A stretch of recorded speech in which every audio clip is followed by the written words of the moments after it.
this is Harshini. Welcome back to my channel, Harsho's Touch of Home. ఈరోజు నేను కీర్తి మాత్రమే కలిసి మున్నార్ వెళ్తున్నాము. కీర్తి వచ్చేసి మా అక్క, తెలియని వాళ్ళకి చెప్తున్నాను. కొన్నిసార్లు లైఫ్ అయితే చాలా మెకానికల్గా ఉంటుంది. ఎంత అంటే ఒక రొటీన్లా ఉంటుంది. అలాంటి టైంలో ఇలాంటి చిన్న చిన్న రోడ్ ట్రిప్స్ ఒక రిఫ్రెష్మెంట్లా ఉంటుంది కదా. ఇంకా మేము ఆన్ ద వేనే లెన్స్కార్ట్కి వెళ్ళాము. లెన్స్కార్ట్లో నేను 2 డేస్ బ్యాకే గ్లాసెస్ ఆర్డర్ ఇచ్చాను. మాకు లెన్స్కార్ట్లోని 1 అవర్ లేట్ అయింది. ఎందుకంటే నేను చెప్పింది పింక్ టింటెడ్ గ్లాసెస్, వాళ్ళు తెప్పించింది పర్పుల్ టింటెడ్. ఇంకా షోరూమ్ పీసే ఉంది. దాన్ని తీసుకొని మళ్ళీ 2 డేస్ తర్వాత నేను ఎక్స్చేంజ్ చేయాలి వాళ్ళకి. ఇంకా దాన్ని తీసుకొని మేము ఇంకా కార్ వాష్కి వెళ్ళాము. ఇంకా ఆన్ ద వేనే మేము డిన్నర్ చేసుకొని 8:30 అలా స్టార్ట్ అయిపోయాము. 8:30కి స్టార్ట్ అయితే మేము బెంగళూరు సిటీ దాటడమే 11 ఓ క్లాక్ అవుతుంది. మీకు మున్నార్కి చాలానే ట్రాన్స్పోర్టేషన్ ఆప్షన్స్ ఉన్నాయి. కార్ అవ్వచ్చు, బైక్ అవ్వచ్చు, ఈవెన్ బస్ కూడా ప్రిఫర్ చేస్తారు. అండ్ మీకు ఫ్లైట్స్ వచ్చేసి కోయంబత్తూర్ వెళ్ళి కోయంబత్తూర్ నుంచి మీరు అక్కడి నుంచి క్యాబ్ చేసుకొని డైరెక్ట్ మున్నార్ వెళ్ళాలి. మేము వెళ్తున్న రూట్ వచ్చేసి తమిళనాడు రూట్. సేలం, ఈరోడ్, తిరుపూర్, దాని తర్వాత ఉడమల్పేట్ వచ్చేసరికి మార్నింగ్ అవుతుంది అనుకుంటున్నాము. ఉడమల్పేట్ తర్వాతనే ఘాట్ సెక్షన్ కూడా స్టార్ట్ అవుతుంది. ఈరోడ్ వచ్చేసరికి అరౌండ్ 4 ఓ క్లాక్ అవుతుంది. ఇంకా స్ట్రెచ్ బ్రేక్ లాగా తీసుకున్నాము. అక్కడే ఇంకా కాఫీ తాగాము.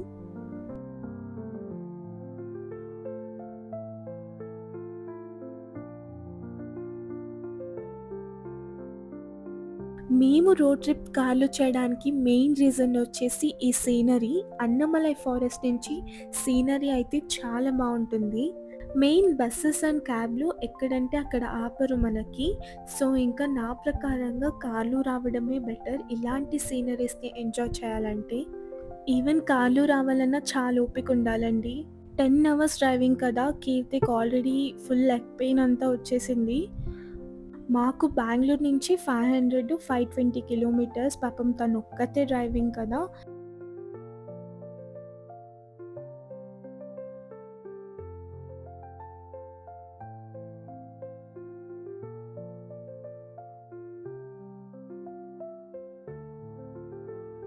మేము కన్నన్ హిల్స్కి రీచ్ అయ్యేలోపు ఆల్మోస్ట్ 9 ఓ క్లాక్ అవుతుంది.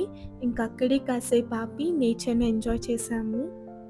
మేము వెళ్ళిన రోజు వెదర్ అయితే చాలా బాగుంది. ఆ రోజు అయితే క్లౌడీగా స్లైట్గా డ్రిజల్ అవుతూ చాలా బాగుంది వెదర్ అయితే. ఇంకా చాలా బాగా అనిపించింది.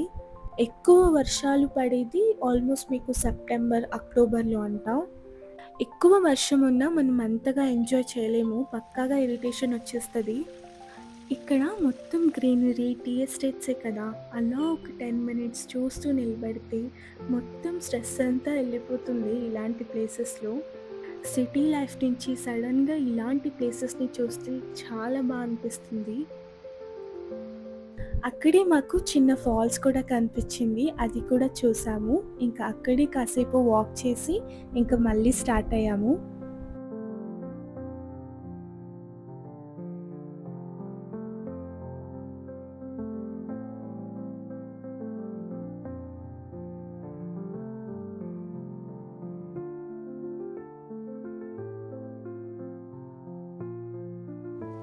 మేము బ్రేక్ఫాస్ట్ కోసం హోటల్స్ చూసాము. బట్ అక్కడ హోటల్స్ అయితే లేవు.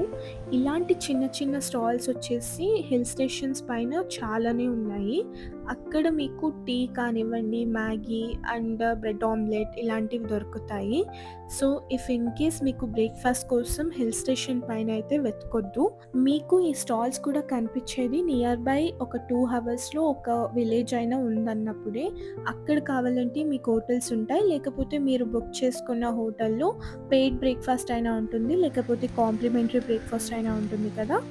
ఇంకా అప్పటి వరకు మనం వెయిట్ చేయక తప్పదు. ఇక్కడైతే ఇలాంటి స్టాల్సే ఉంటాయి.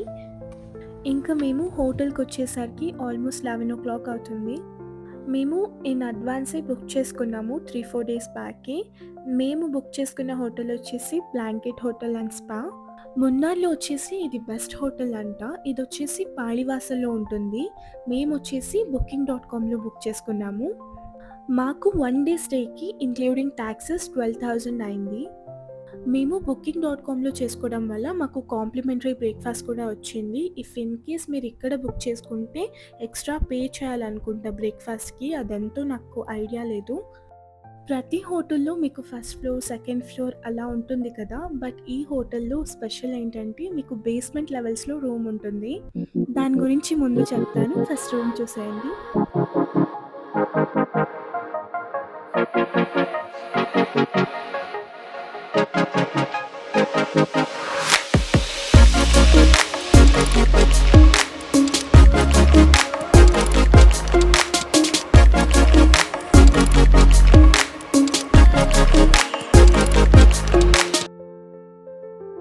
అప్పుడే చెప్తానని చెప్పాను కదా! బేస్మెంట్ లెవెల్స్‌లో రూమ్ ఎందుకున్నాయని. మోస్ట్‌లీ ఇలాంటి హిల్ టాప్ రిసార్ట్స్‌ని యూజువల్లీ స్లోప్డ్ ల్యాండ్ మీద కన్‌స్ట్రక్ట్ చేస్తారు. సో, బేస్మెంట్ అని చెప్పినా ఈ రూమ్స్ అన్నీ మీకు ఫుల్లీ అండర్ గ్రౌండ్‌లో ఏమీ ఉండవు. ఇలాంటి hill top resorts partial below లెవెల్‌లో కన్‌స్ట్రక్ట్ చేస్తారు. కానీ డౌన్ హిల్ సైడ్ ఓపెన్ ఎయిర్‌లోనే ఉంటుంది. సో, దానివల్లనే మనకి సన్‌లైట్ కూడా వస్తూ ఉంటుంది. ఈ కాన్సెప్ట్‌ని వాకౌట్ బేస్మెంట్ అని పిలుస్తారు. సో, మీరు ఎప్పుడైనా ఇలాంటి రిసార్ట్స్‌లో స్టే చేశారా? ఫ్యూచర్‌లో మీరు ఇలాంటి రిసార్ట్స్ బుక్ చేసుకున్నా కన్‌ఫ్యూజ్ అవ్వకండి బేస్మెంట్ లెవెల్స్‌లో రూమ్ ఎందుకున్నాయని. అండ్ ఇంకో అడ్వాంటేజ్ ఏంటంటే ఇలాంటి రూమ్స్ వల్ల మనకి సమ్మర్‌లో కూల్‌గా ఉంటుంది అండ్ వింటర్‌లో వార్మ్‌గా ఉంటుంది. అండ్ ఇలాంటి రూమ్స్ వల్ల ఎలక్ట్రిసిటీ కూడా తక్కువ జనరేట్ అవుతుందంట. సో, ఇదంతా చదివి నాకు చాలా అనిపించింది. ఇంక రాగానే అయితే స్విమ్మింగ్ పూల్‌కెళ్ళాము. కాసేపు స్విమ్ చేసి కొన్ని ఫొటోస్ అయితే దిగాము. యాక్చువల్లీ మేము ఈవినింగ్ వద్దాము స్విమ్మింగ్ పూల్‌కి అనుకున్నాము. బట్ అప్పటికే మేము చాలా టైర్డ్ అయిపోవడం వల్ల ఇంకా స్విమ్మింగ్ చేసి కొంచెం ఫోటోషూట్ చేద్దాము ఇంకా షవర్ చేసుకొని అని అనుకుని కొన్ని వీడియోస్ అండ్ క్లిప్పింగ్స్ తీసుకున్నాను. అండ్ ఇంకా డైరెక్ట్గా మేము లంచ్ చేయడానికి వెళ్ళాము. మేము లంచ్ వచ్చేసి హోటల్ రెస్టారెంట్లోనే చేసాము. వెల్కమ్ డ్రింక్కి మాకు వాటర్ మిలన్ జ్యూస్ ఇచ్చారు. మేము లంచ్ కోసం వైట్ సాస్ పాస్తా అండ్ కీర్తి వచ్చేసి చికెన్ టిక్కా పిజ్జా తీసుకుంది.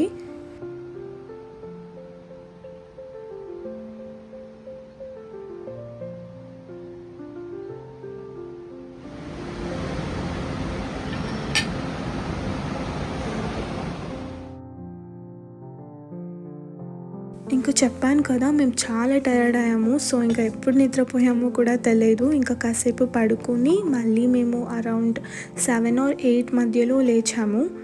యాక్చువల్లీ బస్‌లో వచ్చే వాళ్ళకి లేకపోతే ఫ్లైట్స్‌లో వచ్చే వాళ్ళకి ఇంత స్ట్రెస్‌ఫుల్‌గా అయితే ఉండదు. మేము అరౌండ్ 7:00 కల్లా లేచాము. ఇంకా బయటికెళ్ళి డిన్నర్ చేద్దామని అనుకున్నాము. బట్ బయటికెళ్ళి చూస్తే ఫుల్ చీకటనమాట. మీరు ఇలాంటి ప్లేసెస్కి వచ్చినప్పుడు 6:30 or 7 మధ్యలో హోటల్స్కి వెళ్ళిపోండి. బికాస్ దాని తర్వాత చాలా చీకటిగా ఉంటుంది అండ్ డ్రైవింగ్ కూడా అంత మంచిది కాదు. ఈవెన్ మీరు సైట్ సీయింగ్ ప్లేసెస్కి వెళ్ళినా ఒక 6:30 మధ్యలో రావడానికి ట్రై చేయండి. మేము బుక్ చేసుకున్న హోటల్ వచ్చేసి కొంచెం సిటీ నుంచి 2 kilometers డౌన్ సైడ్ ఉంటుంది. సో, దానివల్ల మేము రిస్క్ తీసుకోవడం ఎందుకని ఇంకా డిన్నర్ వచ్చేసి మేము రెస్టారెంట్లోనే బఫే అరేంజ్ చేశారు. అక్కడే తినేసాము. మాకు బఫే స్ప్రెడ్ వచ్చేసి కాంటినెంటల్ అండ్ ఇండియన్ కలిపేసి ఉంది. మాకైతే కాంటినెంటల్ చాలా నచ్చింది. బట్ సౌత్ ఇండియన్ వచ్చేసి ఓకేగా అనిపించింది. బట్ మీకు తినడానికి వైడ్ వెరైటీస్ ఆఫ్ ఐటమ్స్ ఉన్నాయి. But taste wise South Indian ఓకేగానే అనిపించింది. అండ్ లైవ్ కాన్సర్ట్ కూడా అరేంజ్ చేశారు.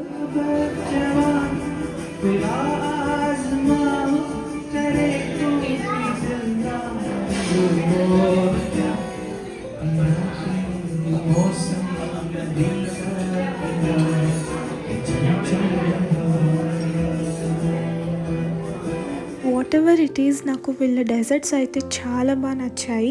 వైడ్ వెరైటీస్ ఆఫ్ డెజర్ట్స్ అయితే ఉన్నాయి. నాకు చాలా నచ్చింది. మేము మధ్యాహ్నం లంచ్ అండ్ నైట్ డిన్నర్ కూడా ఇక్కడే చేసాం కదా. మాకు అరౌండ్ 5200 ఏమో అయినట్టుంది. లైక్ బఫే అండ్ ఫుడ్ వచ్చేసి. ఈ హోటల్లో కొంచెం ఫుడ్ అయితే ఎక్స్పెన్సివే ఉంది. But taste wise okay. మాకు వచ్చేసి ఫుడ్ అండ్ స్టే కలిపి మాకు ఈ హోటల్లో ఇంక్లూడింగ్ ట్యాక్సెస్ మాకు 17,000 ఏమో అయింది.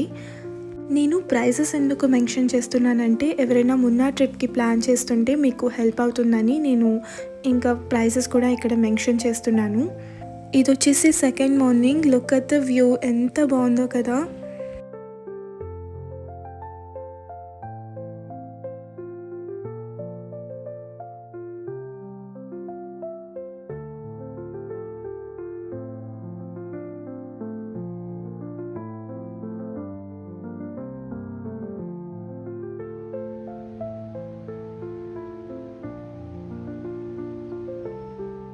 మాకు ఇక్కడి నుంచి అటుకాడ్ వాటర్ ఫాల్స్‌ది వ్యూ ఉంటుంది.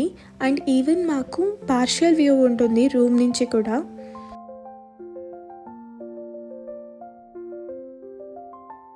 ఇంకా మేము హోటల్‌లోనే బ్రేక్‌ఫాస్ట్ చేసుకొని చెక్‌ఔట్ అయిపోయాము. నెక్స్ట్ వచ్చేసి మేము సైట్ సీయింగ్ ప్లేసెస్‌ని విజిట్ చేద్దామని అనుకున్నాము. మీకు సైట్ సీయింగ్ ప్లేసెస్ మాటుపెట్టి రోడ్‌లో ఎక్కువగా ఉంటాయి. మేము వెళ్తున్న రూట్ వచ్చేసి మున్నార్ రూట్. మేమెందుకు ఆ రూట్‌లో వెళ్ళలేదని మీకు చెప్తాను. ఫస్ట్ అయితే మేము ఫోటో పాయింట్‌కి వెళ్ళాము. మేము వచ్చేసి ఇక్కడే గైడ్ తీసుకున్నాము ప్లేసెస్ చూపించడానికి. గైడ్ వచ్చేసి మీకు 300, 400లో కూడా ప్లేసెస్ చూపించడానికి దొరుకుతారు. ఇక్కడ మీకు 2 టైప్స్ ఆఫ్ గైడ్ అవైలబుల్ ఉంటారు. ఫస్ట్ వన్ వచ్చేసి ఒక 3000 ఆర్ 5000 తీసుకొని ఒక ప్యాకేజ్లా మాట్లాడుకొని మిమ్మల్ని జీప్ సఫారీలో తీసుకొని వెళ్తారు. సెకండ్ వన్ వచ్చేసి ప్లేసెస్ మాత్రమే చూపిస్తారు, దానికి మాత్రమే ఛార్జ్ చేస్తారు. నేను చెప్పాను కదా మాటుపట్టి రోడ్లో ఎక్కువ సైట్ సీయింగ్ ప్లేసెస్ ఉంటాయని. సో అటు సైడ్ మీరు ఏమన్నా తీసుకుంటే, ఇలా ప్యాకేజ్ తీసుకుంటే మీకు వర్త్ అనిపిస్తుంది. మేము వెళ్ళిన రూట్ వచ్చేసి మున్నార్ రూట్. ఇటు సైడ్ అరౌండ్ మీకు ఒక 12 ప్లేసెస్ ఏమో ఉంటాయి అంతే. సో అందుకే మేము సెకండ్ వన్ తీసుకున్నాము. నాకు ఒక్కటైతే అర్థం కాలేదు. మా గైడ్ ఈవినింగ్ వరకు ఉన్నారు మాతోనే. లైక్ ఆల్మోస్ట్ ఈవినింగ్ అయిపోయింది, 6:30 అలా అయింది. మేము స్టార్ట్ అయింది అరౌండ్ 11 ఏమో. బట్ ఆయన మా దగ్గర తీసుకుంది 300 రూపీస్ అంతే. ఈవినింగ్ వరకు ఉండి ఒక్కొక్క ప్లేస్కి 1 అవర్ పట్టింది. దాంట్లో వాళ్ళకి ఏం మిగులుతుందో కూడా నాకు అర్థం కాలేదు. మినిమం 1000 అయినా పెడితే ఈవినింగ్ వరకు మేబీ దాంట్లో ప్రాఫిట్ ఉండొచ్చు. బట్ ఆయన జస్ట్ మా దగ్గర 300 రూపీసే తీసుకున్నారు. అసలు నాకు అర్థం కాలేదు అదేంటో మరి. ఇంకా ఆయనే అలా తీసుకున్నారా, వేరే వాళ్ళు కూడా అలానే ఉంటారా నాకు తెలియదు. మేము కేరళ ఫామ్స్కి వెళ్ళి దాని తర్వాత ఇంకా జిప్ లైన్ ట్రై చేయడానికి వచ్చాము. ఫస్ట్ వన్ వచ్చేసి ఫోటో పాయింట్, సెకండ్ వన్ వచ్చేసి కేరళ ఫామ్స్, థర్డ్ మేము జిప్ లైన్కి వచ్చాము. ఇక్కడ యాక్టివిటీస్ ఉంటాయి ఆన్ ద వేనే, మీకు చాలా యాక్టివిటీస్ ఉంటాయి. సో మేము జిప్ లైన్కి వెళ్దామని అనుకున్నాము. మీకు జిప్ లైన్ దగ్గరే వీడియో కూడా చేసిస్తారు వాళ్ళు. డ్రోన్ షూట్ కూడా ఉంది అండ్ స్టిక్ షూట్ కూడా ఉంది. ఆ రోజు డ్రోన్లో సమ్ బ్యాటరీ ఏదో అయిపోయిందన్నారు. సో ఇంకా స్టిక్ షూట్ చేయించుకున్నాం మేము. మాకు ఆన్ ద వేనే డ్యామ్ ఉన్నింది. బట్ అదేమో 5:30కేమో క్లోజ్ అయిపోయింది. మేము యాక్టివిటీస్ అంతా అయిపించుకొని ఇంకా అక్కడికి వెళ్ళేసరికి చాలా లేట్ అయిపోయింది. సో ఇంకా పక్కనే కలారి క్షేత్ర ఉంటే అక్కడికి వెళ్ళాము.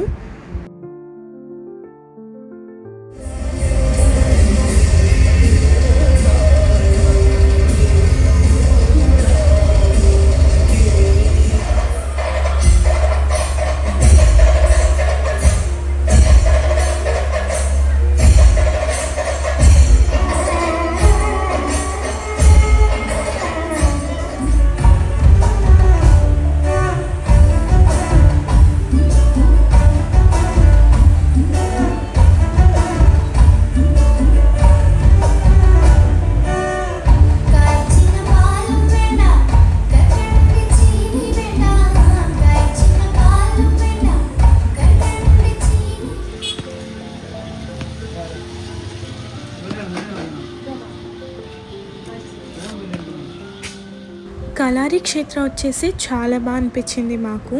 ఇంకా అక్కడి నుంచి మేము సెకండ్ హోటల్కి చెక్ ఇన్ అవ్వాలి.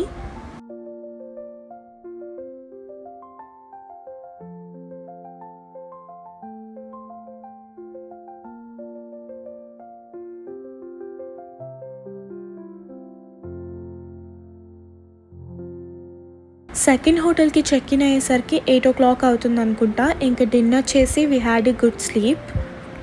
And good morning. ఇది సెకండ్ డే.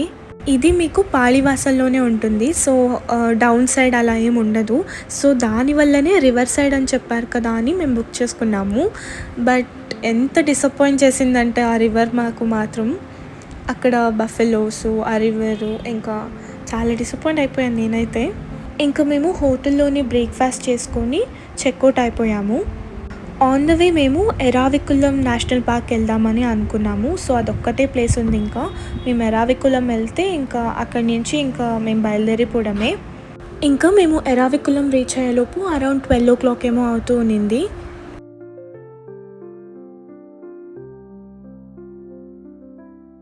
ఎంటర్ కాగానే మీకు వీఆర్ సెంటర్ ఉంటుంది. వాళ్ళేం చెప్పారంటే 96 కిలోమీటర్ మొత్తం హిల్ సైడ్ ఉందంట. సో, వాళ్ళు దాన్నే ఒక వీడియో చేసుకొని వీఆర్ ఎక్స్‌పీరియన్స్ లాగా ఇక్కడ ఎరావికులం సెంటర్ అని పెట్టుకున్నారు. మాకైతే అంత నచ్చలేదు. ఎందుకంటే అంత రియల్‌గా ఏం లేదు. బట్ లాస్ట్‌కి కొంచెం భయమేసింది. అంటే తోసినట్టు చేస్తారాయన. సో, అప్పుడు భయమేసిందంతే.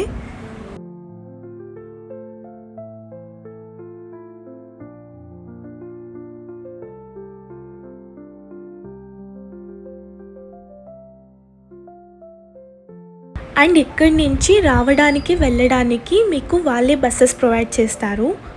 పార్క్ వచ్చేసి మీకు అప్ సైడ్ ఇల్లుంటుంది. సో, మీరు ఎంతసేపైనా అక్కడ ఉండొచ్చు. దాని తర్వాత మళ్ళీ మీకు బసెస్ అవైలబుల్ ఉంటాయి.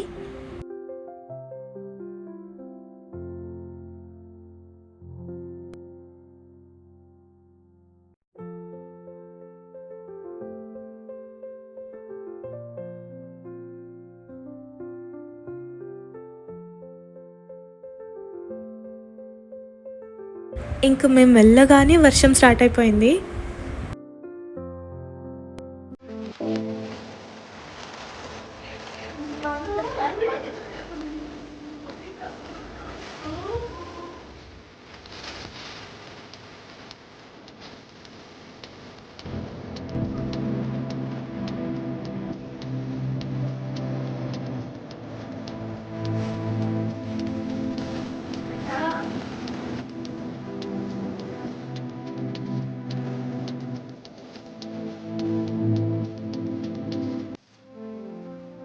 నేనైతే దాని తర్వాత ఏమీ షూట్ చేయలేదు. మాకు ఆన్ ద వేలోనే లక్కం వాటర్ ఫాల్స్ కనిపించింది.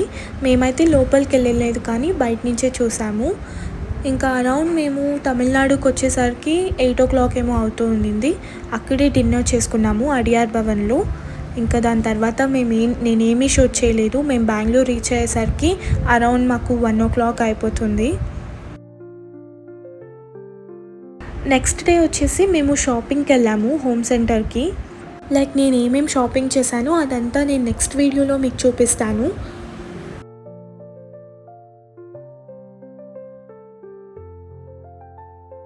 కీర్తి వచ్చేసి ఆ రోజు నన్ను తిడుతూ ఉండింది. యాక్చువల్లీ 2 గ్రామ్స్ ఆఫ్ గోల్డ్ వస్తుంది. ఇంత హోమ్ డెకార్‌కి పెట్టడం అవసరమా అని కూడా అనింది నన్ను. బట్ నాలా ఎవరైనా ఉన్నారో హోమ్ డెకార్ అంటే చాలా ఇష్టం ఉన్నవాళ్ళు ఉంటే కమెంట్ చేయండి. నేను నెక్స్ట్ వీడియోలో చెప్తాను ఏమేమి తీసుకున్నానని. అండ్ ఇంకా బ్రేస్లెట్స్‌కి స్టోన్ కూడా పడిపోయాయి. సో, అక్కడికెళ్ళి ఏపిచ్చుకుందామని వెళ్ళాను. ఇంకా అక్కడే నాకు ఈ స్టడ్స్